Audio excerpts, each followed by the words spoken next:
17장에 와 있습니다. 죄송합니다. 누가복음 17장에 와 있습니다. 누가복음 17장에 와 있는데요. 누가복음이라고 하는 책은 다시 한번 강조하지만 성경에는 사복음서가 있다고 했습니다. 예수 그리스도의 전기라고 한다면은 단순히 하나만 있으면 되겠죠. 그런데 이 사복음서가 필요한 것은 우리가 조각가가 한 어떤 인물을 조각할 때 앞, 뒤, 그 다음에 좌우 해서 입체적으로 그 사람을 파악하려면 그 네 방향이 다 필요하듯이 예수 그리스도는 한쪽 방면만 볼 수 없고 이 네 가지 방면에서 종합적으로 이렇게 봐야 되는데, 마태복음은 유일하게 성경에서 하늘의 왕국, 옛날 성경엔 걸 천국이라고 그랬죠. Kingdom of Heaven이라고 해서 하늘의 왕국이라고 하는 그 용어가 처음 유일하게 등장하는 책이 바로 마태복음입니다. 따라서 마태복음은 초점을 하늘의 왕국에다 맞추지 아니하면 크게 낭패를 당할 수가 있습니다. 교회 시대의 성도들을 대상으로 하는 것이 아니라 1차적으로 하늘의 왕국, 이 지상에 예수님께서 유대인의 왕으로서 유대인을 위한 하늘의 왕국을 세우러 오셨지만 그 백성이 거부함으로 말미암아 2000년이 연기되었기 때문에 그것을 배경으로 충분히 염두에 두지 아니하고 해석을 하면 낭패를 당하는, 그래서 무리한 적용을 하다가 많은 이단들이 창궐하는 아주 위험한 책입니다. 그래서 오히려 마태복음이라고 하는 책이 조심해야 되는 이유는 바로 거기에 있죠. 그러니까 하나님의 의도를 우리가 정확하게 파악하지 않으면 안 된다 그랬습니다. 마가복음은 짧습니다. 말씀이 별로 없습니다. 행동만 있습니다. 왜냐하면 하나님의 주의 종이신 예수 그리스도를 묘사하고 있기 때문에 종은 일하시는 모습만 묘사되어 있어요. 그리고 족보도 안 나와요. 일을 하시니까 행동만 나와요. 그래서 제일 자주 등장하는 단어가 즉시로, 곧바로, 즉시로, 곧바로, 그저 행동에 즉시로 곧바로 움직이는 그 특징들이 역력하게 나타나 있는 것을 우리가 보게 됩니다.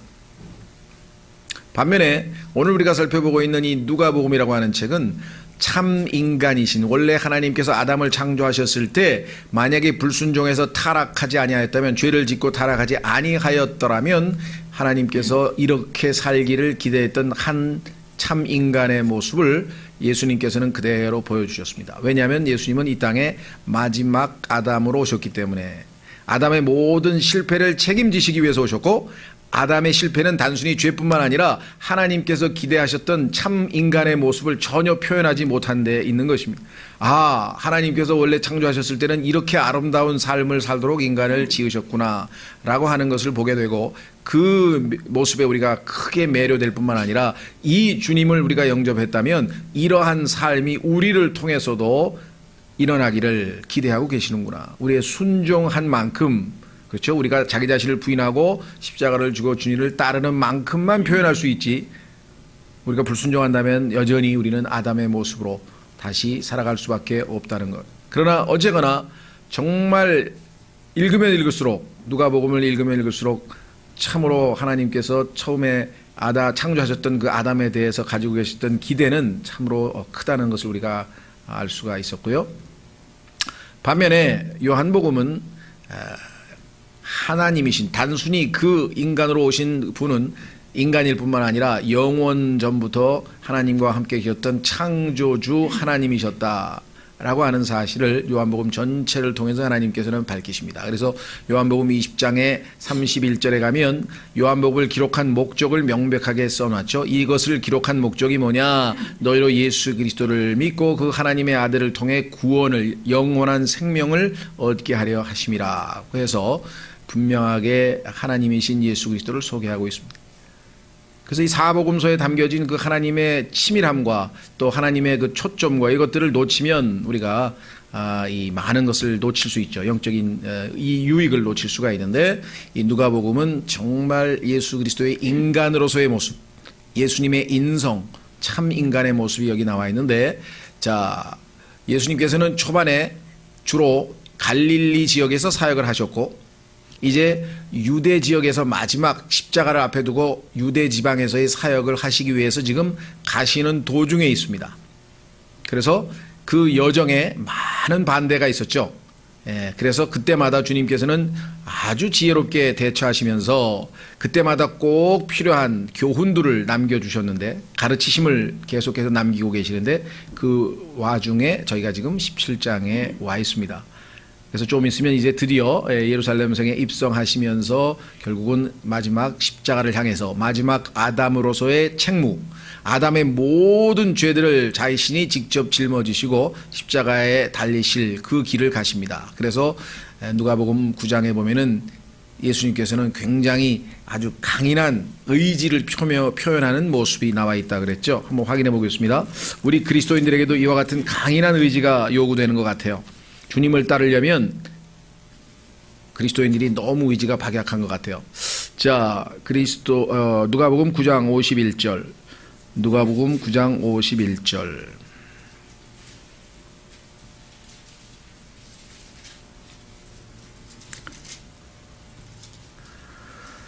그분께서 위로 올려져서 영접받으실 때가 이르매 친히 예루살렘으로 가시려고, 이제 유대에서의 사역을 하시기 위해서 친히 예루살렘으로 가시려고 자기 얼굴을 고정하시고, 그게 되어 있죠? 자기 얼굴을 고정하시고. 그런데 구약성경에 보면은 표현을 뭐라고 했는 거 아니요? 시간이 없어 찾지 않습니다만은 얼굴을 부싯돌 같이 하셨대. 부싯돌. 여러분들 부싯돌 이렇게 불쾌할 때 딱딱한 돌 있죠? 탁. 그러니까 얼굴이 얼마나 강인하게 그 얼굴에서 의지력이 엿보였는지 그 얼굴이 부싯돌 같아 보였다고 표현하는 걸 보면 십자가를 지실 때의 인간으로서의 예수님의 그 강인한 의지와, 그렇죠? 주님께 하나님께 순종하고자 하는 그 모습을 우리가 엿볼 수 있는 것 같습니다. 자, 오늘은 17장에서 주님께서 주시는 교훈은 소위 말하면 실족하는 것 등등 몇 가지인데요. 오늘 아마 10절까지 우리가 살펴볼 것 같습니다. 다음 시간에는 이제 우리가 나병 환자 고치는 얘기를 좀 살펴볼 것 같고요. 자, 17장 1절. 누가복음 17장 1절. 그때 그분께서 제자들에게 이르시되, 자, 대상이 제자들이라는 사실을 잊지 마십시오. 제자들에게 이르시되 실족하게 하는 일들이 일어나지 않을 수는 없으나, 왜 제자들이란 말을 주목하라고 했느냐 하면은요, 주님께서 말씀하실 때는 항상 누구에게 말씀하시는지를 1차적으로 살펴야 돼요. 그래서 그 대상자에게 1차적으로 적용되는 것이고, 내가 거기에 해당이 안 되는 사람이라고 한다면 나는 그것에서 교훈을 얻을 수 있는 것이지 주님이 나에게 직접 그걸 하라고 명령하는 건 아니라는 사실을 우리가 기억하셔야 되겠죠. 자, 실족하게 하는 일들이 일어나지 않을 수는 없으나 그 일들을 일으키는 자들에게는 화가 있으리로다. 그가 이 작은 자들 중에 하나를 실족하게 하는 것보다 차라리 연자 맷돌을 목에 매달고 바다에 빠지는 것이 그에게 더 나으리라. 사실 아주 강력한 말씀이네요. 주님께서 무엇을 이렇게 경고하고 계시는가. 자, 이 실족하게 한다고 하는 이 단어가 offense라고 하는 말이에요. offense. 근데 이 영어 단어 중에서요, 이 offense란 단어만큼, 성경에 나오는 단어만큼 번역하기가 어려운 단어가 또 없어요.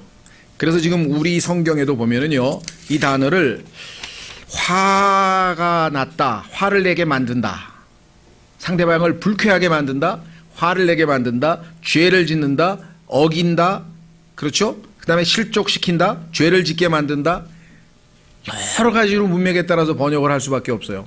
그런데 그 뉘앙스를 잡기가 참 쉽지가 않아요. 그러니까 영어 단어 중에 offense라는 단어는 굉장히 포괄적이에요.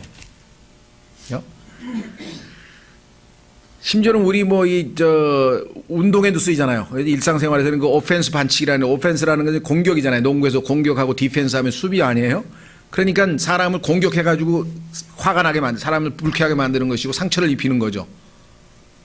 그런 뉘앙스가 또 들어있고. 그래서 이 단어를 어떻게 번역하는 게 좋은지. 하여간 일단 여기서는 우리가 이제 실족해 한다는 표현은 뭐냐면, 다른 상대방으로 하여금, 다른 사람으로 하여금 나의 행동이나 말이나 태도나 그 무엇 때문에, 나의 그 무엇 때문에 상대방이 믿음을 얻지 못하게 하거나 때로는 믿음에서 멀어지게 만드는 거예요. 그러니까 아직 예수님을 안 믿은 사람에게는 믿음을 갖지 못하는 방해 요소로 작동을 하거나, 아니면 이미 믿음을 가지고 있는 사람에게는 그 사람이 믿음이 실추되도록, 오히려 떨어지도록 만드는 원인 제공을 하게 될 경우에는 그것만큼 하나님 앞에 중차대한 일은 없다는 것이죠.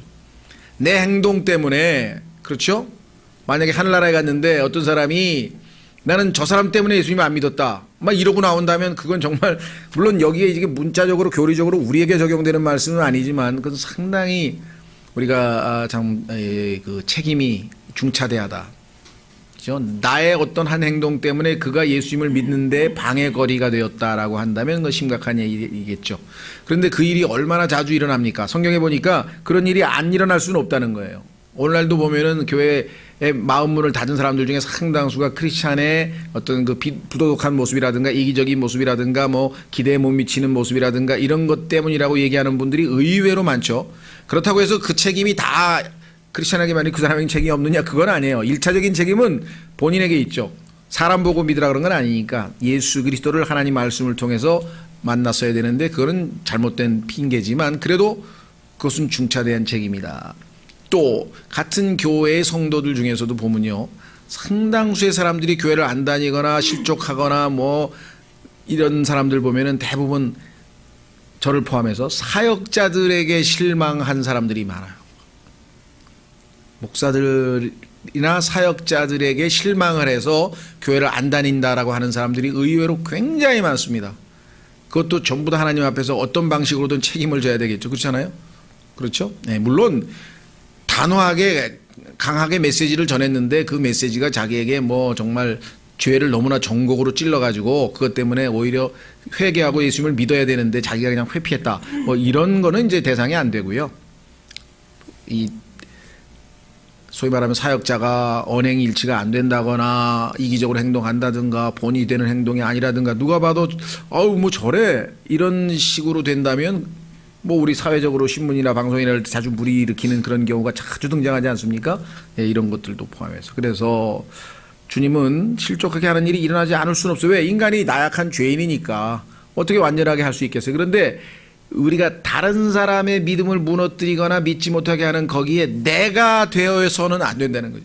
예를 들면 자, 구약에 예언이 돼 있었어. 예수님은 누군가가 배반을 해야 돼. 왜? 예수님은 배반 당하기로 돼 있었으니까. 그런데 그 배반하는 자 꼭 유다가 될 필요는 없다는 거죠. 하나님께서는 유다에게 배반 안 할 수 있는 기회를 여러 번 주셨거든요. 그렇죠?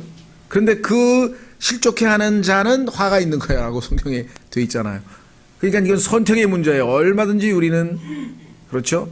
운명론으로 정해져 있어 유다는 그 역할을 할 수밖에 없었다. 이렇게 칼빈주의자처럼 생각하면 안 되는 겁니다. 자기 스스로의 결정에 의해서 선택에 의해서 저질러진 것이라는 사실을 우리가 알아야 되겠죠. 그렇죠? 예. 자, 그래서 성경에 보니까 예수님께서 뺨을 맞으셨는데 예수님이 뺨을 누군가가 때려야 돼. 성경에 보니까 왜? 그래야지 예언이 성취되니까. 그런데 그 뺨을 때리는 일을 그 사람이 할 필요는 없었어. 그 일이 왜 그 사람을 통해서 이루어질 필요는 없었다는 얘기죠. 예, 다시 돌아옵니다. 그때 그분께서 제자들에게 이르시되 실족하게 하는 일들이 일어나지 않을 수는 없으나 그 일들을 일으키는 자에게는 화가 있으리로다. 우리가 다른 사람의 믿음을 무너뜨리는 가장 여러 가지 요인이 있습니다. 우리의 행동도 있을 수 있고 우리의 태도, 행동도 행동이지만요. 우리의 그 태도에 대해서 또 우리의 그 사랑 없는 무관심 또 결정적으로 가장 사람들에게 많은 실족거리가 되는 것은 무엇인지 아십니까? 그것은 우리의 혀입니다. 말 때문에 그렇죠? 그래서 야고보서 한 장에서는 아예 그 혀에 대해서 너무나 강력하게 말씀을 해놓으셨어요. 그렇죠? 우리도 그냥 이 말의 실수가 없으면 그 사람은 완전한 자라 했어요. 영적 성숙은 그 사람의 말의 실수에 달려있다고 얘기할 정도로 성경에 확인해 보겠습니다. 야고보서 3장. 야고보서 3장에 가면은요. 아마 말만 조금만 혀만 컨트롤했어도 이혼율이 50%로 떨어질 것 같아요. 마지막 결정적인 순간에 안 해야 될 말을 해버리면 그쵸? 하다가도 이제 잘 이야기하고 잘 이렇게 해서 어떻게든지 넘어가야 되는데 마지막 순간에 이제 뱉어서는 안 될 말. 그렇죠. 예, 결정적인 말이 뭔지 아십니까? 이혼의 단초가 되는 것. 예. 여자가 너밖에 없냐고. 그런 끝이에요 이제. 선택을 잘못했다는 얘기 아니에요. 그죠? 사랑은 선택이거든요. 내가 하나님을 선택한 거 아니에요. 그런데 그렇게 나가면 이제 끝난 거지. 더 이상 회복이 안 돼요. 그건 상처가 너무나 큰 거예요. 반대주 남자도. 그러면 남자는 너밖에 없냐? 이러고 놓으면 이제 끝이지, 그거는 뭐. 그렇죠? 싸워도 적당한 선이 있어야 된다는 것이에요. 자, 한번 확인해 보겠습니다. 저도 뭐 여기에 읽을 때마다 아주 찔림이 굉장히 말이 많은 사람이다 보니 3장 1절 내 형제들아 너희는 많은 선생이 되지 말라 우리가 더 큰 정죄를 받을 줄 너희가 아느니라. 우리가 다 많은 것에서 실족하나니 여보세요. 많은 것에서 실족을 시키는데 만일 어떤 사람이 말에서 실족하지 아니하면 바로 그 사람은 완전한 사람이요 능히 온 몸도 제어하는 사람이라. 보라 말들이 우리에게 순종하게 하려고 이거는 홀수입니다. 말들이 우리에게 순종하게 하려고 우리가 말들의 입에 재갈을 물리라니 이로써 우리가 그것들이 온 몸을 돌리느니라. 혀가 그 역할을 한다 이거죠. 우리 몸에는. 또한 배들을 보라 그것들이 그렇게 커도 사나운 발음에 밀려가되 사공이 매우 작은 키 하나로 자기가 가고자 하는 대로 그것들을 돌리느니라. 키 역할을 한다 이죠. 인간에게 있어서는 혀가. 5절 이와 같이 그러니까 말에게 재갈같이 배에 키같이 그것이 바로 우리의 혀다. 이와 같이 혀도 작은 지체로 내 큰 일들을 자랑하는도다. 보라 작은 불이 얼마나 큰 물체를 태우는가. 혀는 불이요 불법의 세계니라. 혀는 우리의 지체들 가운데서 그와 같아서 온 몸을 더럽히고 본성의 행로에 불을 붙이며 지옥 불 위에 놓여 있느니라. 모든 종류의 짐승과 새와 뱀과 바다에 있는 것들은 길들여졌고 또 사람이 길들여 왔으나 혀는 아무도 능히 길들이지 못하나니 그것은 다스릴 수 없는 악이요 죽이는 독으로 가득한 것이니라. 혀는요 인간의 힘으로는 안 됩니다. 절대적으로 성령님께 의지해서 성령 충만하지 않고는 혀를 통제할 수가 없어요. 그래서 10절에 같은 입에서 찬송과 저주가 나오거니와 내 형제들아 이런 것들이 결코 그래서는 아니 되느니라. 샘이 같은 못에서 단물과 순물을 내느냐. 내 형제들아 무화과 나무가 올리브 열매를 맺을 수 있느냐. 혹은 포도나무가 무화과를 맺을 수 있느냐. 그와 같이 어떤 샘도 짠물과 민물 등을 낼 수 없느니라. 그래서 이 혀를 하나님께 내어드리는 것이 우리 영적 성숙에 있어서 얼마나 큰 것인가. 아주 오래된 얘기입니다. 여기 뭐 들으신 분도 계실 것 같은데 제가 이 혀와 관련지어서 아주 그 인상 깊게 들은 간증이 하나 있어요. 한 20년도 넘어 20년이 뭐야? 30년쯤 된 일인데요. 안 잊혀져요. 그 외국어 대학 학생인데 성경 공부를 이제 그 구원을 받았어요. 근데 구원받기 전에 좀 이 주먹 세계에서 좀 이렇게 거칠게 놀았어요. 막 킥복싱도 하고 그냥 막 주먹 세계에서 좀 있다가 구원을 받고 나니까 아침마다 이제 8시 반에 모여서 큐티를 했어요, 우리가. 9시에 수업이니까. 그래서 큐티를 하고 성경 읽고 기도하고. 근데 그날 저녁에 모였는데 간증을 하고 싶대. 그래서 무슨 간증이냐니까 오늘 정말 하나님이 놀라운 역사를 일으키셨다는 생각이. 그러니까 이 형제가 이제 주먹 세계에 있다 보니까 입이 거칠어요. 막 여기 그냥 입에서 자동으로 막 나오잖아요. 근데 그날을 도서관에서 책을 책상에다가 딱 놓고 시험을 보러 갔다 왔는데 보니까 어떤 녀석이 자기 자리를 빼놓고 뜩 앉아있더라는 거지. 그래서 여기 내가 자리를 맡아놓은 건데 왜 네가 앉느냐 그랬더니 맡아놓는 게 어디냐 그러더래요. 그건 맡아놓는 게 어디냐 비어 그렇게 오랫동안 이런 식으로 이제 아마 얘기가 됐겠죠. 그러니까 그 순간에 이제 속된 말로 옛날 기질, 아담의 기질이 팍 폭발해가지고 나오라고. 나오라고. 그러고 그냥 나가면서 이제 거의 저 도서관 열람실 나가면서 바로 여기 나가는 거죠. 옛날 같았으면은. 그 순간에 아침에 큐티했던 말씀이 이 말씀이었어. 그 말씀이 뭐냐. 10절 같은 입에서 찬송과 저주가 나오거니와 내 형제들아 이런 것들이 결코 그래서는 아니 되느니라. 그날 아침에 자기가 그 입으로 찬송을 했는데 내가 이 입으로 욕을 해야 되나? 그 순간에 아주 그냥 성령님의 강력한 통제로 나가서 당신 말이 맞는 것 같다. 내가 자리를 너무 오래 차지한 것 같으니까 그냥 들어가서 앉으라고. 그렇게 얘기를 했는데 그래서 자기는 구원받은 걸 확신했다는 거예요. 왜? 자기는 그런 사람이 아니라는 거지. 자기 인생에 그래 본 적이 없다는 거지. 그 얘기를 하는 거예요. 그렇죠? 예, 그래서 정말 초창기 구원받은 즉시 하나님께서 특별한 축복을 주신 케이스인데요. 어쨌거나 하여간 우리가 잘못하면 그렇잖아요. 이 형제가 거기서 만약에 욕을 하고 대판 싸웠다. 뭐 아니면 주먹으로 팼다든가 뭔 일이 벌어졌다. 근데 어느 날 가니까 선교단체에서 막 성경 들고 다녔다. 그러면 그 사람 예수 믿겠습니까? 실족해 한 거지. 그런 일들이 우리 주변에 너무나 많아요. 자, 그래서 우리는 다시 돌아옵니다. 주님께서 왜 이렇게 연자매들 엄청나게 연자맷돌 아시죠? 삼손이 빙빙 돌리던 그 엄청난 바위 덩어리하고 함께 물속에 푹 잠겨버리는 게 낫다고 주님이 말씀하셨다면 이건 보통 일이 아닙니다. 그렇죠? 자, 우리는 무슨 일이든지 다 할 수 있어요. 다 그리스도인은. 그런데 왜? 우리는 율법하에 있지 않기 때문에 율법을 어겨도 아무 문제가 안 돼요. 문제는 뭐냐면 모든 게 다 유익을 주고 모든 게 다 적절하지는 않다는 거죠. 그렇죠? 자, 고린도전서 10장. 고린도전서 10장.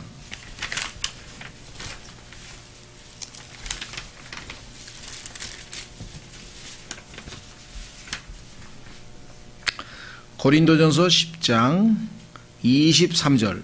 고린도전서 10장 23절. 모든 것이 나를 위해 적법하나. 그리스도인은 무슨 일을 해도 러플이야. 아무 문제 안 돼. 모든 것이 적절하지는 아니하며 모든 것이 나를 위해 적법하나 모든 것이 세워주지는 아니하느니라. 실족시키는 것은 반대예요. 세워주는 거에 반대예요.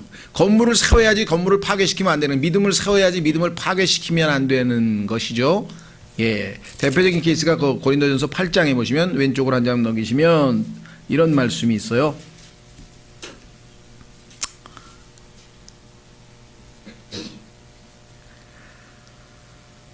이런 표현이 나와 있네요. 8장 8절에 보면 음식에 관해서 그러나 음식은 우리를 하나님 앞에 내세우지 못하니 우리가 먹어도 더 낫지 아니하고 먹지 않아도 더 못하지 아니하니라. 오직 너희의 이 자유가, 뭐든지 다 먹어도 돼. 그런데 이 자유가 약한 자들에게 결코 걸림돌이, 실족시키지 말래. 걸림돌이 되지 않도록 조심하라. 지식이 있는 내가 우상의 전에서 음식 앞에 앉은 것을 어떤 사람이 보면 약한 그 사람의 양심이 담대하게 되어 우상들에게 바친 것들을 먹게 되지 아니하겠느냐. 그러면 내 지식으로 말미암아, 또 영적인 지식이 많은 건 잘못된 게 없는데 그 지식 때문에 그 약한 형제가 멸망하리니 그를 위해 그리스도께서 죽으셨느니라. 그러나 너희가 이와 같이 형제들에게 죄를 짓고 그들의 약한 양심을 상하게 하면 그리스도께 죄를 짓느니라. 그러므로 만일 음식이 내 형제를 실족하게 하면 나는 세상이 서 있는 한 고기는 먹지 아니하여 내 형제가 실족하지 아니하게 하리라. 그죠?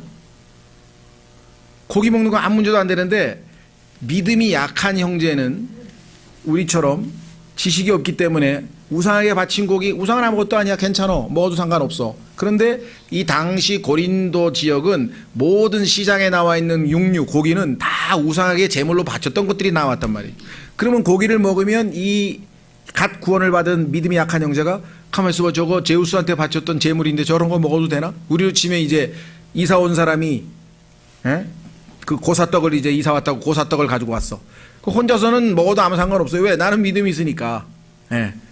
그런데 만약에 그때 교회에 갓 구원받은 사람이 방문해서 고사떡을 가져왔다. 그러면 그 순간에는 어떻게 해야 돼요? 그거는 그 사람을 위해서, 그 믿음이 약한, 양심이 약한 사람을 위해서 안 먹는 것이 그 사람의 믿음을 지켜주는 일이 된다는 거예요. 그러니까 우리가 때로는 우리 자신을 희생해서 우리의 권리를 포기할 때가 있어야 된다는 것이죠. 그렇죠? 예. 이것은 우리의 예를 들면 뭐 모든 권리입니다. 그게 무슨 뭐 우리의 심지어는 뭐 헤어스타일도 있고 옷차림도 있고 우리의 뭐 하여간 돈 쓰는 문제도 있고 하여간 뭐가 됐든지 간에. 응? 아, 뭐 어떤 사람은 그래요. 아, 목사가 좀 뭐 수영장 달리고 뭐 벤츠 좀 끌면 안 됩니까? 뭐 목사는 인간이 아니니까? 뭐 그 말이 뭐 잘못된 건 없어요. 그런데 어렵고 가난한 성도들이 봤을 땐 실족거리가 되잖아요. 그렇잖아요. 그러려면 자기가 최소한으로, 그렇다고 해서 그냥 막 그 누구 말 맞다는 아주 더 아주 최고로 가난하게 살라는 것도 아니고 그저 어느 정도 평균 중간 정도로 이렇게 적당한 선에서 하면 실족거리가 안 될 거 아니겠느냐. 그럼 자기가 그걸 좀 희생할 수도 있는 거 아니냐, 이런 표현이죠. 예를 들면 모든 면에서. 그래서 참 쉽지 않은 일이지만 주님은 이 문제를 굉장히 심각하게 생각하고 계신다. 자, 다시 돌아옵니다. 3절 4절 오늘 아마 3절 4절까지만 해야 될 것 같으네요. 너희는 스스로 주의하라. 만일 내 형제가 내게 범법하거든 그를 꾸짖고 그가 회개하거든 그를 용서하라. 그가 만일 하루에 7번 내게 범법하고 하루에 7번 내게 다시 돌아와 이르기를 내가 회개하노라 하거든 너는 그를 용서하라 하시니라. 야, 이것도 보통 어려운 일이 아니죠. 그렇죠? 예, 그러니까 1, 2절과 3, 4절에 충고를 주님의 가르침을 듣더니 즉시로 어떻게 나오나 보세요. 5절. 사도들이 주께 이르되 우리의 믿음을 증대시켜 주옵소서. 아이고 우리 믿음 갖고 턱도 없네. 생각해 보셨어요? 얼마나 솔직해요. 아이고 1번 1절 2절 3절 4절 우리 믿음 가지고는 안 되겠는데요. 특별한 믿음이 더 필요한 것 같습니다. 여러분 어떠세요? 우리도 때로는 주님 믿음을 더하여 주옵소서 하고 기도할 필요가 있잖아요. 어떤 어려운 상황에 빠졌을 때는. 그렇죠? 그 상태에서 정말 믿음이 부족해서 우리가 구할 때가 있는 것처럼 이들도 이렇게 얘기를 했는데, 자, 누군가가 나에게 범법했어요. 이게 trespass란 말은 나에게 손해를 끼쳤어요. 뭐 돈을 안 갚든지 아이가 뭐가 된지 잘 모르겠는데 내가 손해를 끼쳤어. 나에게. 뒤에서 뭐 비방을 했든 뭐 아이가 나쁜 짓을 했어. 그러면 그 사람을 일단 꾸짖어야 돼요. 그런데 이것도 쉬운 일이 아니야. 왜냐? 대부분의 사람들은 용기가 없어서 앞에 가서 꾸짖질 못해요. 저도 좀 그런 스타일이거든요. 이게 안 좋은 거야. 좋은 게 아니야. 그러니까 그 사람을 용서해 준 게 아니야. 마음으로 용서한 게 아니라 다만 용기가 없어서 얘기를 못한 것뿐이야. 그러면 어떻게 됩니까? 뒤에 가서 딴 데 가서 그 사람 이제 욕을 하는 거야. 그 사람 말이야 뭐 나한테 이런 짓을 했다. 앞에서는 얘기를 못하죠. 무슨 말이 이해가 되시겠어요? 그래서 이것도 보통 용기가 필요한 게 기도하고 주님 정말 괜히 이것도 인간관계 상하면 어떡하죠? 이게 그러나 성경에 보면 speaking the truth in love 사랑으로 진리를 이때는 진리란 말은 성경 진리만 얘기하는 게 아니라 객관적으로 있는 사실 그대로를 얘기를 해야 돼요. 형제가 나에게 이렇게 지금 했는데 그것은 옳지 않은 것 같습니다. 이거를 바로잡았으면 좋겠습니다 하고 점잖게라도 얘기를 해줘야 되는데 우리는 그렇게 하면은 괜히 또 관계가 이상하게 될까봐 아이 뭐 내가 참지 뭐 제대로 참은 것도 아니야. 용서하고 참은 게 아니기 때문에 나중에 가면 뒤에 가서 딴소리 한단 말이에요. 뒤에 가서 딴소리 안 할 만큼이면 참아도 괜찮지만 그래서 이 얘기를 해야 돼 일단. 그러나 그가 잘못했다 그러면은 바로 용서를 해야 돼. 대부분의 사람들이 용서를 안 해서 문제죠. 그렇죠? 얘기를 안 하고 뒤에서 얘기하는 사람도 있고 잘못했다고 했는데 용서를 안 하는 사람이 있고 참 이 아담은 정말 하여간 이게 골칫덩어리야 이게. 이 아담은 하나님 보시기에 정말 문제가 많아요.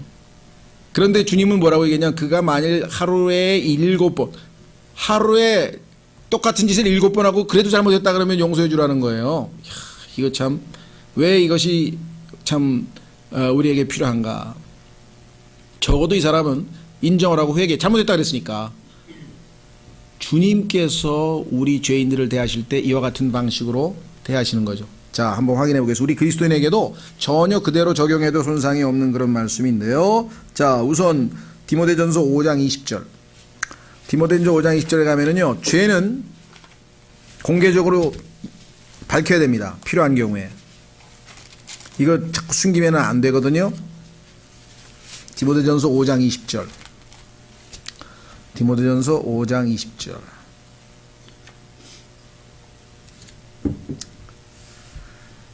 19절부터 보면은 장로에 대한 고발은 두세 증인 앞에서가 아니면 받지 말라. 교회 장로가 뭐 회사에 교회의 공금을 유용했다든가 아니면 뭐 하여간 뭔가 손해를 끼쳤다든가 뭐 어쨌거나 무슨 죄를 졌든지 뭐가 있으면 20절 죄 짓는 자들을 모든 사람들을 앞에서 꾸짖어 다른 사람들도 두려워하게 하라. 그래서 교회가 이러한 죄를 용납하지 않는다는 것을 보여줘야 되는데 그렇지 않은 교회가 있었죠. 그게 바로 고린도 교회였잖아요.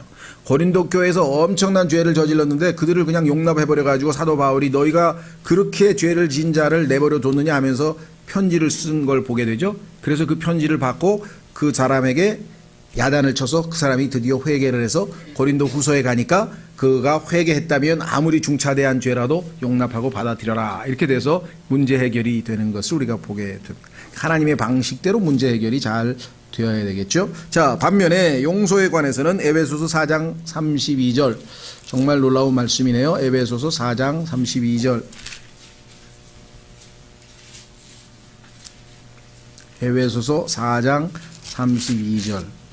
이 구절을 잘 암송하고 마음에 새기면요 얼마든지 용서가 가능해. 그렇죠. 왜? 서로 친절히 대하며 상냥한 마음을 품고 서로 용서하기를 하나님께서 그리스도로 인하여 너희를 용서하신 것 같이 하라. 그리스도께서 여러분과 저의 몇 번 용서하셨습니까? 셀 수 없이 용서하셨잖아. 앞으로도 용서하실 거고. 앞으로도 이제 요한일서 1장 9절 붙들고 얼마나 또 자백을 하고 용서를 받을 거예요, 지금. 평생. 그렇죠. 그때마다 잘못했다고 정직하게 인정할 때마다 용서를 하신 거 아니에요. 그렇죠? 예. 자, 비슷한 내용이 마태복음에 나오는데 마태복음에는 70번씩 7번이라 해요. 여기는 하루에 7번이고요. 자, 한번 확인해 보겠습니다. 마태복음 18장. 마태복음 18장에 가면은 이건 교리적으로 좀 뉘앙스가 있는데요.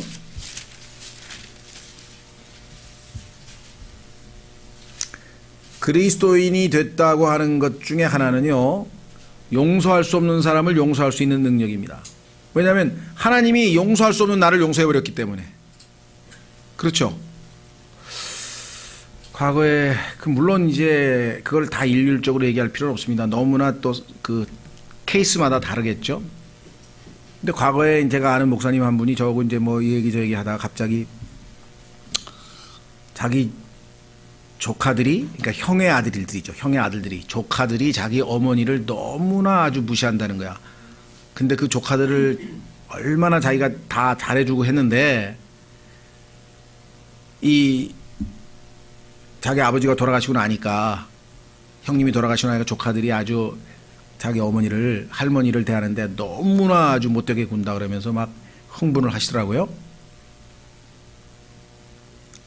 그러더니 내 눈에 흙이 들어가기 전에는 절대로 용서 못한다고 그러시더라고요. 그래서 내가 그 심정은 알겠어요. 그죠? 어머니를 그렇게 했으니까. 근데 그리스도인, 더더군다나 목사에 비해서 그 소리가 나오니까, 용서를, 그렇지만 내가 나 같은 자를 하나님이 용서하셨으니까 내가 용서해야 되겠죠? 이러면 얘기가 좀 되는데, 결론이 끝까지 용서를 못 하신다는 거예요. 그래서 내가 이걸 어떻게 받아들여야 되나. 그 조카들이 정말 나쁜 놈이구나 이렇게 생각도 해야 되지만, 그렇다고 해서 하나님이 자기를 용서하신 것만큼 용서하시면 용서 못할 게 뭐가 있느냐, 또 이런 생각이 들더라는 거죠. 자, 그래서 여기 지금 마태복음 18장 22절, 마태복음 18장 21절부터 그때 베드로가 그분께 나와 이르되 주여 내 형제가 내게 죄를 지으면 내가 몇 번이나 그를 용서하리이까? 7번까지 하리이까? 상당히 이제 베드로 나름대로는 그런데 주님은 뭐라고 했습니까? 예수님께서 그에게 이르시되 내가 내게 이르노니 7번까지가 아니라 70번씩 7번까지 하라. 그러면 어떤 분은 490번? 어떤 의미에서는 문자적으로. 왜? 물론 이 뜻이 꼭 490번까지만 딱 하고 그러라는 뜻은 아니겠지만 역사적으로 굉장한 의미가 있어요. 교리적으로. 그것은 뭐냐면 하나님께서 우리 구약에 보면은 아시다시피 유대인들은 왕이 없었습니다. 왜냐하면 하나님이 왕이시기 때문에 신정정치를 했거든요. 그런데 갑자기 유대인들이 사무엘의 아들들이 하는 꼴을 보니까 아이고 저 사람이 우리 영적 지도자 됐다가는 우리는 전쟁에 나가고 다 지게 생겼다. 지도자가 엉망이니까. 그래서 사무엘의 아들들의 모습을 보더니 당황해가지고 안 되겠다. 우리 왕을 달라는 거야. 다른 민족처럼. 그래서 사무엘이 하나님께서 너희 왕이신데 하고 아무리 달래도 안 돼. 그러니까 하나님께서 원하는 대로 해줘라 하고 허락을 하셨어요. 그래서 왕을 세웠는데, 그렇죠? 문제는 왕을 세우면서 뭐라고 했냐면 하나님께서 그 대신 너희가 감당해야 될 일이 있어. 뭐냐? 왕실 재정을 너희가 담당해야 되니까 조세 부담이 늘어날 것이고 그렇게 되면 너희가 아마 상당히 힘들 거다. 왜? 왕실 운영하는 게 돈이 얼마나 들어가는데 그래도 하겠다는 게, 그래도 하겠다고. 아니나 다를까 왕실 운영하는데 재정적인 부담이 생기니까 하나님께서 정하신 법 중에서 희년이라는 게 있어요. 이제 안식년. 그게 뭐냐면 6년 동안 농사를 짓고 7년째는 땅을 쉬게 만들어서 그 지력을 회복해야 돼. 미네랄도 다 다시 회복되고 비타민도 생겨야 되고, 그래서 땅 농사를 지어야 되는데 7년째 놀게 했단 말이죠. 그러면 하나님은 6년째 3년치 소출을 줘요. 수확을. 그러면 6년째 수확해서 먹죠. 그 다음에 7년째 농사 안 지었으니까 먹어야 되죠. 8년째는 한 해 쉬었으니까 그 추수할 때까지 기다려야 되니까 하나님께서는 3년치 수확을 주셔가지고 했단 말이죠. 그런데 그거를 왕실 재정에 자꾸 충당하니까 이 사람들이 7년째에 유혹이 생겨가지고 농사를 지어버린 거예요. 땅을 놀리라 그랬는데 그러기를 무려 490년 동안. 그래서 하나님께서 70번이나 소행을 참으신 거예요. 하나님의 율법을 7년마다 한 번씩 70번을 어긴 거예요, 유대인들이.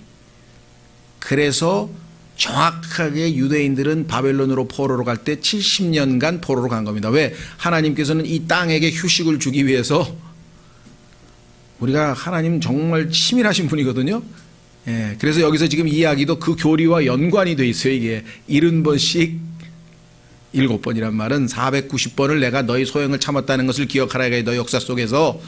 그리고 나서 70년이 찾아 다시 되돌려 보내서 느헤미야하고 에스라를 통해서 돌려 보내셨잖아요. 그렇죠?